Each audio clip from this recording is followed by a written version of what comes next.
Assalamualaikum, kembali lagi. Sekarang kita akan bahas preview Timnas Indonesia menghadapi Timnas Filipina di kualifikasi Piala Dunia Round 2, dan Timnas Indonesia akan bertandang ke kandang Filipina. Dan ini wajib dimenangkan oleh Timnas Indonesia agar bisa membuka peluang untuk lolos di babak selanjutnya setelah di pertandingan pertama Timnas Indonesia kalah menghadapi Timnas Irak dengan skor 5-1. Di pertandingan nanti Timnas Indonesia harus memperbaiki kekurangan-kekurangan dari pertandingan sebelumnya menghadapi Timnas Irak.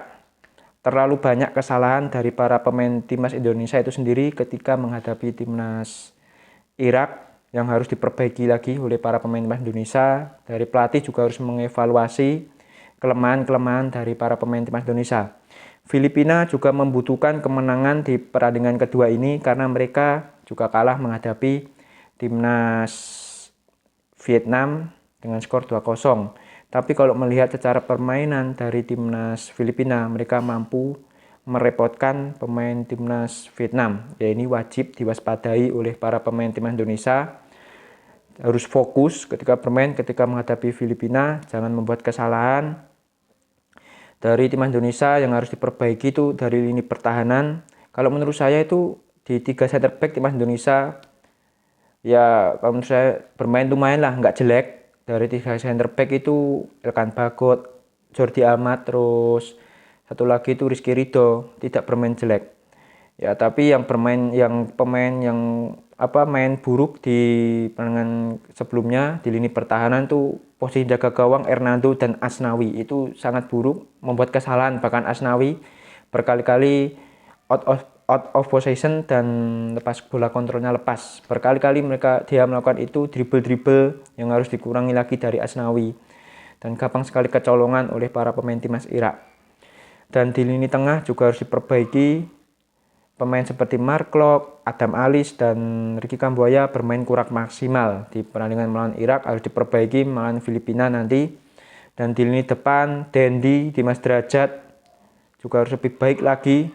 Siapapun yang dimainkan, ya saya rasa yang dimainkan nanti Rafael Struijk. Rafael Struijk itu bermain sangat bagus kalau menurut saya di pertandingan kemarin. Beberapa kali pergerakannya sangat merepotkan pemain Timnas Irak.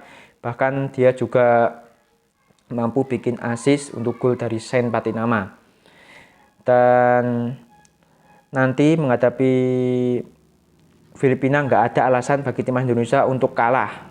Pokoknya harus menang menghadapi Timnas Filipina nanti.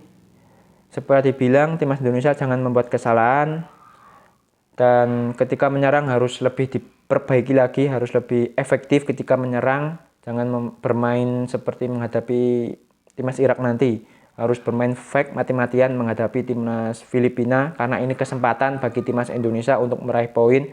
Karena kan di grup ini Timnas Filipina kan ya salah satu tim terlemah di grup ini.